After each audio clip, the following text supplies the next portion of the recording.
Hey guys, welcome back to wanted. Price action series continue అవుతుంది. ఇది price action related కాదు, just మనకు మార్కెట్లో ఏవి నమ్మకూడదు, ఏవి చేయకూడదు అనే వాటి గురించి కొన్ని పాయింట్స్ మాట్లాడుకుందాం. ఏంటంటే ఇవి చాలా వరకు అబద్ధపు నమ్మకాలు అన్నట్టు. వీటిని చాలా వరకు నమ్మి మీరు లాస్ అవుతూ ఉంటారు.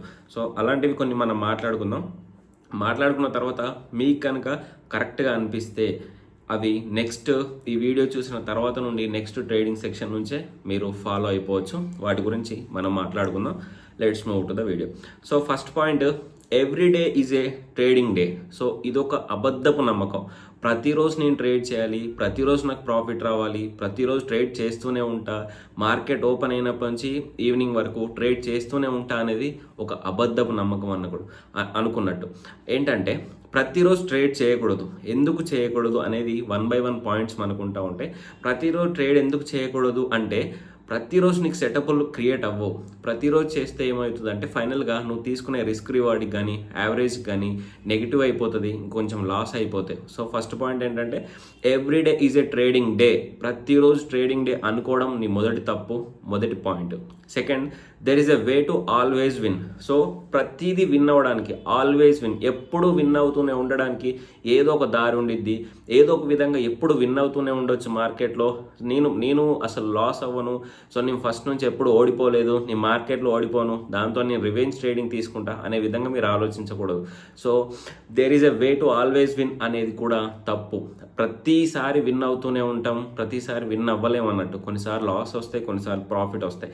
ఫైనల్గా మనం మెయింటైన్ చేసే రిస్క్ రివార్డ్ని బట్టి ఫైనల్గా ప్రాఫిటబుల్గా ఉంటాం, అంతే తప్ప ఈవెన్ ఎలాంటి ట్రేడర్ అయినా, కొన్ని 10-20 సంవత్సరాల నుంచి ఎక్స్పీరియన్స్ ఉన్న ట్రేడర్ అయినా పక్కా లాసెస్ ఉంటాయి. అన్ని ప్రాఫిట్లు ఉండవు. అన్ని ట్రేడ్స్ కొన్ని లాసెస్ ఉంటాయి, కొన్ని ప్రాఫిట్గా ఉంటాయి.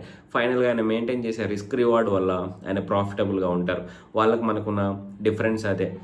Next, I think I can make it fast with trading. So ట్రేడింగ్లో ఒకే రోజులో నాకు లక్షలు రావాలి, లేకపోతే ఒక 10 రోజులు లక్షలు రావాలి, ఒక 1 మంత్లోనే నేను కోటీశ్వరం అయిపోవాలి. మా ఫ్రెండ్స్తో కంపేర్ చేసుకుంటే వాళ్ళు ఎప్పటించో స్టార్ట్ చేశారు, కానీ నేను ఇప్పుడే స్టార్ట్ చేశా. 1 మంత్లోనే నేను కోటీశ్వరం అవ్వాలి, ఫాస్ట్గా నాకు డబ్బులు రావాలి అనేది కూడా ఒక తప్పే. మీరు ఆలోచిస్తున్న ఇంకొక తప్పు. సో ఇది కూడా ఒక తప్పే. I think I can make it fast with trading అనేది కూడా ఒక బ్లండర్ మిస్టేక్ అన్నట్టు. ఇలా ఆలోచించకూడదు. సో స్టేబుల్గా, కన్సిస్టెంట్గా నాకు వచ్చే రిటర్న్స్ సరిపోతాయి. సో నేను ఒక రిస్క్ రివార్డ్ మెయింటైన్ చేసుకుంటే ఒక సెటప్తోని ఎంతో కొంత వచ్చినా సరిపోతుంది. ఫైనల్గా నేను ప్రాఫిటబుల్గా ఉన్నానా లేదా చూసుకోవాలి. కానీ నాకు 2-3 రోజుల్లోనే, లేకపోతే 1 మంత్లోనే, ఒక 2 మంత్స్లో నేను కోటీశ్వరన అయిపోవాలి, రాత్రికి రాత్రి లక్షాధికారిని అయిపోవాలి, ఇలాంటివి అనేది అబద్ధాలు అన్నట్టు. అబద్ధాలే. అలా ఎవ్వరు అవ్వరు. అలా అయిన వాళ్ళైతే ఇండియా ఇలా ఉండదు కదా. Next point, the only thing that matters is learning how to win trades. So ఒకే ఒకటి ఉంటుంది, అసలు ట్రేడ్స్ ఎలా విన్ అవ్వాలి, ఇది ఒక్కటే నేర్చుకుంటే సరిపోతుంది మార్కెట్లో, అంతే, అంతకు మించి ఏముండదు అనేది కూడా ఒక తప్పే. అంటే ఆ ఒక్కటి నేర్చుకుంటేనే సక్సెస్ అని అనుకుంటే, ఇప్పుడు ఇంతమంది ట్రేడింగ్ చేస్తున్నారు, ఇన్ని కోట్ల మంది ట్రేడింగ్ చేస్తున్నారు, వాళ్ళందరూ కూడా ఆ ఒక్క winnowing trades, how to win trades అనేది ఒక బుక్ ఎవరైనా రాసేస్తే దాన్ని ఒక్కదాన్ని నేర్చేసుకుంటే సరిపోతుంది కదా. అందరు విన్ అయిపోతారు కదా మరి మార్కెట్లో. మరి అందరు విన్ అయిపోతే లూజర్స్ ఎవరు బై చేయాలి, ఎవరు సెల్ చేయాలి? అందరు కంటిన్యూస్గా బై చేస్తూ ఉంటే సో అమ్మే వాళ్ళు ఎవరు? అందరు కంటిన్యూస్గా అమ్ముతుంటే కొనే వాళ్ళు ఎవరు? సో ఇలాంటివి ఉండవు అన్నట్టు. Only how to win trades, కంటిన్యూస్గా నేను విన్ ట్రేడ్స్ అవుతూనే ఉండాలి, ఇది నేర్చుకోవాలి అనేది కూడా ఒక నమ్మకం కాదు, అదొక అబద్ధపు నమ్మకం అనేది. Next, if I learn as many things as possible I will know how to be profitable. So మనం ప్రతి వీడియోలో చెప్తూనే ఉంటాం, మొత్తం నేర్చుకోకూడదు, మార్కెట్ మొత్తం నేర్చుకోకూడదు. మొత్తం మీన్స్ ఇప్పుడు ఒక సివిల్ సర్వీస్కి ప్రిపేర్ అయినట్టు తీసేసి థియరీ మొత్తం చదువుతూ ఉంటాను, నేను నాలెడ్జ్ పెంచేసుకుంటా. సో ప్రపంచంలో ఏం జరుగుతుంది ఎవ్రీ మినిట్ అప్డేటెడ్గా ఉంటా, ప్రతి న్యూస్ ఛానల్ చూస్తూ ఉంటా, న్యూస్ అప్డేటెడ్గా ఉంటా. ఇదంతా మనకు అవసరం లేదు. సో నీకు మార్కెట్లో డబ్బులు సంపాదించాలంటే ఇంత నాలెడ్జ్ అవసరం లేదు. జస్ట్ నీకు ఒక సెటప్ క్రియేట్ అవ్వాలి. ఆ సెటప్ను బట్టి నువ్వు ఎలా రిస్క్ రివార్డ్ మెయింటైన్ చేసుకుంటున్నావు, ఎలా ఎంట్రీ అవుతున్నావు, ఎలా స్టాప్ లాస్ తీసుకుంటున్నావు, ఎలా టార్గెట్ పెడుతున్నావు, ఇంతే సరిపోతుంది. అంతేగాని నేను మొత్తం నేర్చుకుంటా, నేను ఒక కలెక్టర్ అయ్యడానికి ఎగ్జామ్ రాయట్లేదు మనం ఇక్కడ. నేను ఆల్రెడీ ప్రీవియస్ వీడియోలో చెప్పాను, మనం ఎలాంటి ఎగ్జామ్ రాయట్లేదు, ఎలాంటి ఎగ్జామ్ కూడా మనం రాయము. మార్కెట్లో నువ్వు పెట్టిన అమౌంట్తోని దాన్ని కాపాడుకుంటూ నువ్వు ఎంత ఎర్న్ చేస్తున్నావు అనేది ఇంపార్టెంట్. అసలే పోగొట్టావనుకో ఇంకా ఇదేముండదు అన్నట్టు. అందుకే నీ అమౌంట్ని నువ్వు పెట్టిన ఇన్వెస్ట్మెంట్ని కాపాడుతూ నువ్వు ఎంత గెయిన్ చేస్తున్నావు అనేది ఇంపార్టెంట్. అదే మేజర్ రోల్ ప్లే చేస్తుంది. Next point, 6th point, consistent profitability is making money every single week, month. So ఇది కూడా చాలా ఇంపార్టెంట్.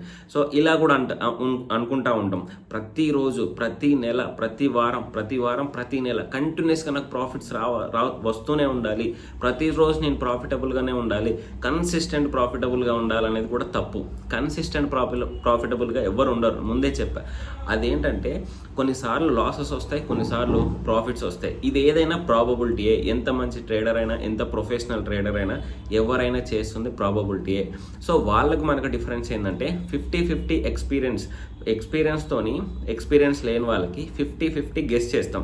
ఇప్పుడు ఒక కాయిన్ ఉందనుకోండి, కాయిన్కి ఏముండిద్ది, హెడ్ అండ్ టైల్ ఉండిద్ది, అంతే, అంతకు మించి ఇంకోటి ఉండదు కదా. సేమ్ మార్కెట్లో కూడా ఒక స్టాక్ పైకి వెళ్తుంది, కిందికి వెళ్తుంది, ఈ రెండే ఉంటాయి. కానీ దీంట్లో ఒక 1-2% ప్రొఫెషనల్ ట్రేడర్ సక్సెస్ అవుతూ ఉంటారు. ఎందుకంటే వాళ్ళకి కొంచెం ఎక్స్పీరియన్స్ ఉంది, వాళ్ళు ఒక చార్ట్స్ ఐడెంటిఫై చేస్తారు, వాళ్ళు క్యాండిల్ స్టిక్స్ ఐడెంటిఫై చేస్తారు, వాళ్ళకు కొన్ని సెటప్స్ ఉంటాయి అన్నట్టు. సో మనం 50% ఎక్స్పెక్ట్ చేస్తే వాళ్ళు 51% సక్సెస్ రేట్ ఉంటుంది అన్నట్టు. ఆ 1%లోనే నువ్వు చేంజ్ అవుతుంది, నీ మైండ్ సెట్ చేంజ్ అవుతుంది అన్నట్టు. సో కన్సిస్టెంట్గా ప్రతిరోజు నాకు ప్రాఫిటే రావాలి, నేను అసలు లాసెస్ని యాక్సెప్ట్ చేయను, నాకు ప్రాఫిట్ మాత్రమే తెలుస్తుంది. చిన్నప్పటి నుంచి, నేను పుట్టినప్పటి నుంచి ఎప్పుడు నేను ఏ రేస్లో ఓడిపోలేదు, ఏ సబ్జెక్ట్లో ఫెయిల్ అవ్వలేదు అంటే ఇక్కడ వర్కౌట్ అవ్వదు. ప్రతిదీ ప్రాఫిట్గా ఉండదు, కొన్నిసార్లు ప్రాఫిట్ వస్తుంది, కొన్నిసార్లు లాసెస్ వస్తాయి.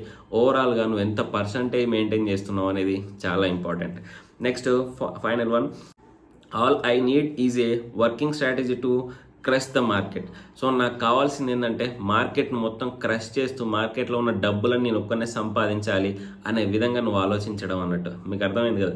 మార్కెట్ని నా చేతిలో పట్టుకొని నేను ఎలా అంటే అలా, పెరగాలంటే పెరగాలి, పడిపోవాలంటే పడిపోవాలి, ఈ రేంజ్లో నేను మార్కెట్ని నా చేతిలో కట్టిపడేసుకోవాలి అనే విధంగా కూడా కొందరు ఆలోచిస్తారు. ఇది కూడా తప్పే. అసలు మార్కెట్ ఎవరి చేతిలో ఉండదు, ఎవరు చెప్పినట్టు వినదు.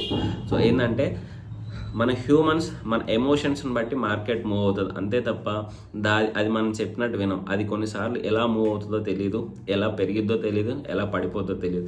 సో ఇలాంటి అపనమ్మకాలు, సో ఇలాంటి పిచ్చి నమ్మకాలు మనిషికి ఉండకూడదు. ఇలాంటి పిచ్చి నమ్మకాలు ఉండి అత్యాశకు గురైపోతే మాత్రం మార్కెట్లో ఎలాంటి డబ్బులు రావు. సో పీస్ఫుల్గా ఉండాలి, వచ్చిన దాంతోనే సాటిస్ఫై అవ్వాలి. సో నువ్వంటే ఒక ప్రాపర్ సెటప్ని క్రియేట్ చేసేసుకొని ప్రాపర్ స్ట్రాటజీ మెయింటైన్ చేస్తూ దానికే స్ట్రిక్ట్ అయి ఉండాలి. అలా ఉన్నప్పుడు మాత్రం నీకు మార్కెట్లో ఇస్తుంది. లేదు నేను మార్కెట్ని డామినేట్ చేస్తా, మార్కెట్లో ఉన్న డబ్బులన్నీ నేనే తీసేసుకుంటా, ప్రతిరోజు నేను ప్రాఫిటబుల్గా ఉంటా, ఒక కన్సిస్టెంట్ ట్రేడర్గా ఉంటా, ఐఎమ్ ద సక్సెస్ఫుల్ ట్రేడర్ అనే విధంగా మాత్రం ఉండొద్దు. అలా ఉంటే మాత్రం ఎప్పుడైనా నీకు మంచి గుణపాఠం చెప్తుంది మార్కెట్. అది మాత్రం మీరు ఆలోచించుకోండి. సో ఇది వీడియో. సో నెక్స్ట్ మనం ప్రీవియస్గా అసెండింగ్ డిసెండింగ్ ట్రయాంగిల్ స్ట్రాటజీ చేసాం కదా, నెక్స్ట్ వీడియో వస్తుంది, దాన్ని కూడా చెప్దాం. ఏంటంటే కంటిన్యూస్గా అలా చెప్పకుండా మధ్యలో ఇలాంటివి చెప్తే మనకు సైకాలజీ చాలా ఇంపార్టెంట్ మార్కెట్లో. స్ట్రాటజీలు, సెటప్లు కూడా సెకండరీ. సైకాలజీ, నువ్వు ఎలా ప్లే చేస్తున్నావు అనేది ఇంపార్టెంట్, నువ్వు ఎలా ఆలోచిస్తున్నావు అనేది ఇంపార్టెంట్.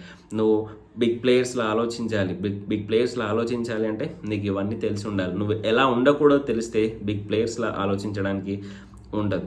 సో ఎలా ఉండకూడదో తెలిస్తే వాళ్ళలా ఉండొచ్చు అన్నట్టు. వాళ్ళలా ఉంటే నువ్వు ఎలా ఉండకూడదో తెలుస్తుంది. ఓకే, థ్యాంక్ యూ, జై హింద్.